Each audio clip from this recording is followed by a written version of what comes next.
महलों में आए। आवाज लगाई तारा, इनकी पत्नी तारा आ गई। बेटे रोहित को आवाज लगाई, तारा और रोहित को लेकर के हरिश्चंद्र जी अयोध्या की गलियों में घूमने लगे। हरिश्चंद्र जी ने विचार किया, हमने सब दान कर दिया, अब हम किसकी शरण में चले। इनको याद आया इस संसार का एक नाथ है, इस विश्व का एक नाथ है। कौन? विश्वनाथ मम नाथ पुरारी, त्रिभुवन महिमा विदित तुम्हारी। और हरिश्चंद्र जी अपनी पत्नी तारा को लेकर के, अपने बेटे रोहित को लेकर के विश्वनाथ की नगरी में, काशी में आ गए, बनारस में आ गए।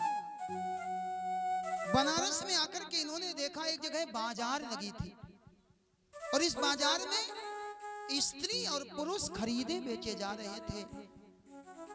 तारा कहती है, स्वामी इस बाजार में आप हमको बेच दो और हमको बेचने के बाद जो धन मिले उस धन को आप सांगता के रूप में उन ब्राह्मण देवता को दे दो। इतना सुना तो हरिश्चंद्र के नेत्रों में अश्रु आ गए। मेरे भाई कल्पना करो, एक पति के लिए इससे ज्यादा दुख की घड़ी और क्या होगी। पत्नी कहती है कि हमको बेच दो और हमको बेच करके आप अपनी सांगता पूरी करो।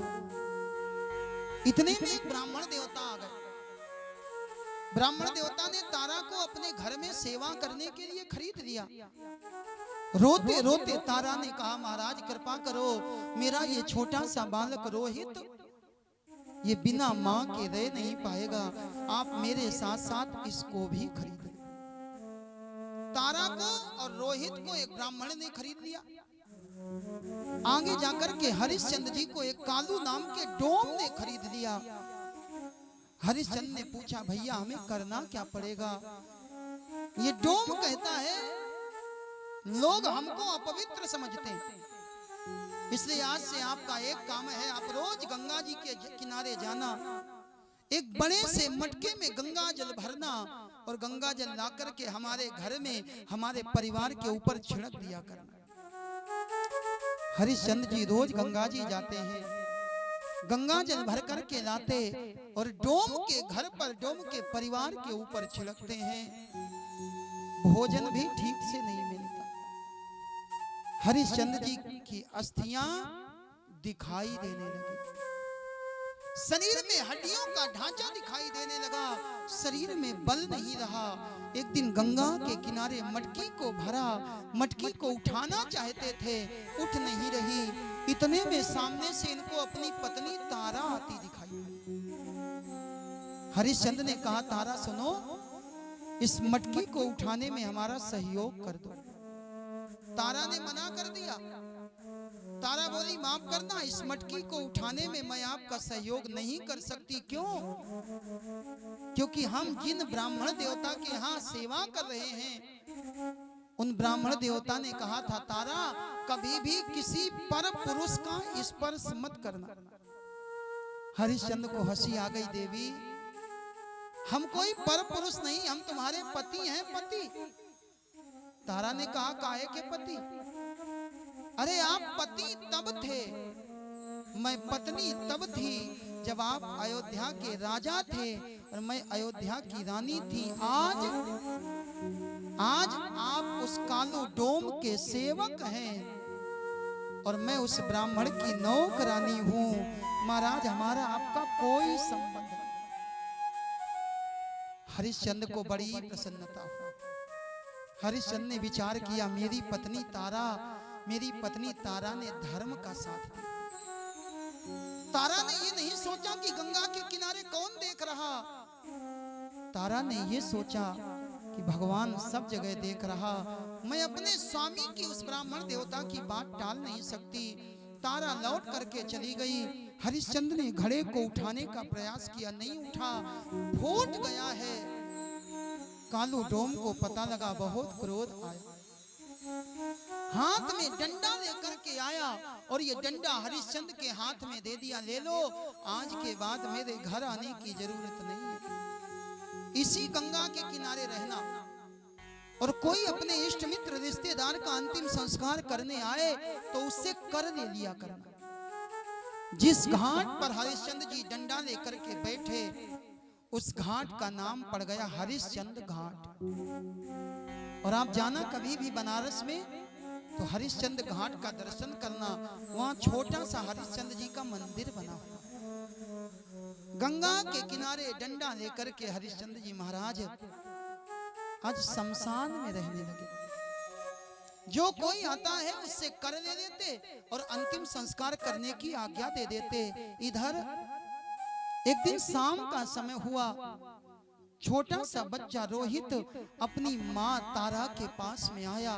तारा का आंचल पकड़ करके खींचने लगा, माँ माँ भूख लगी है, हमें कुछ खाने को दे। उस माँ के हृदय की क्या गति होगी, जिस माँ के आगे माँ का बेटा भूख के मारे रो रहा हो और माँ के पास में कुछ खाने को देने के लिए ना हो। आरत काह न करे कुकर्म, दुखी व्यक्ति कौन सा कुकर्म नहीं करता। तारा भी अंदर गई, अंदर जाकर के एक रोटी को लिया, अपने आंचल में छुपाया और चुरा करके लेकर के आई, ला करके अपने बेटे को दे दी। रोहित ने रोटी को लिया। तारा ने जिस समय रोहित के हाथ में रोटी दी, तारा विचार करने लगी, एक समय ऐसा था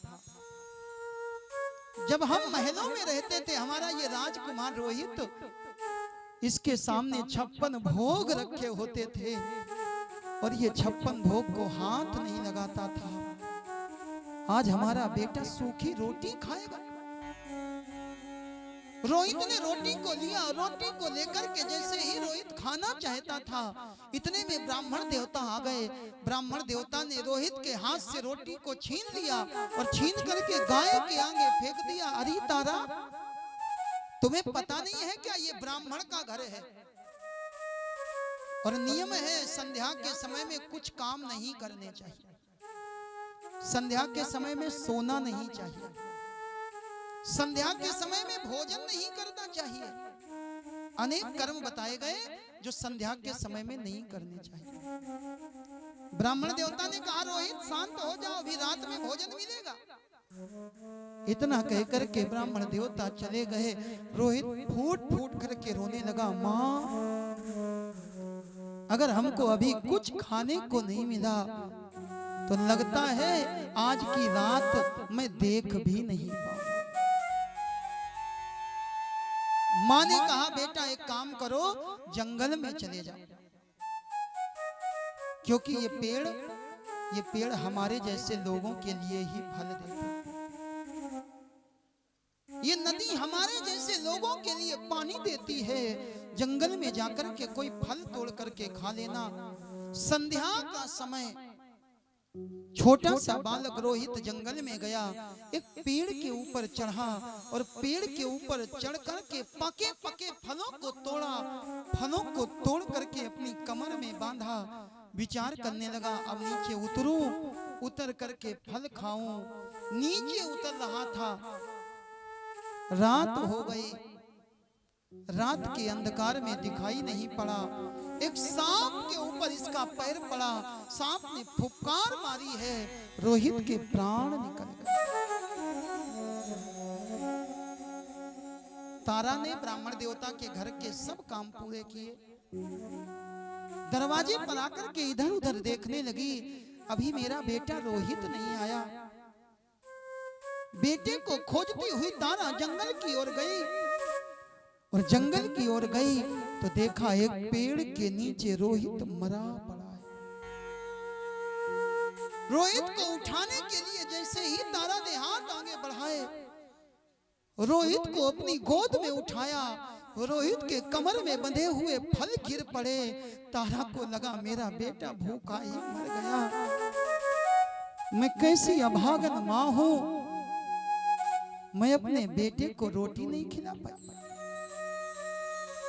तारा अपने बेटे के शव को लेकर के आई, ला करके ब्राह्मण देवता के दरवाजे पर रख दिया। महाराज, मेरे बेटे के अंतिम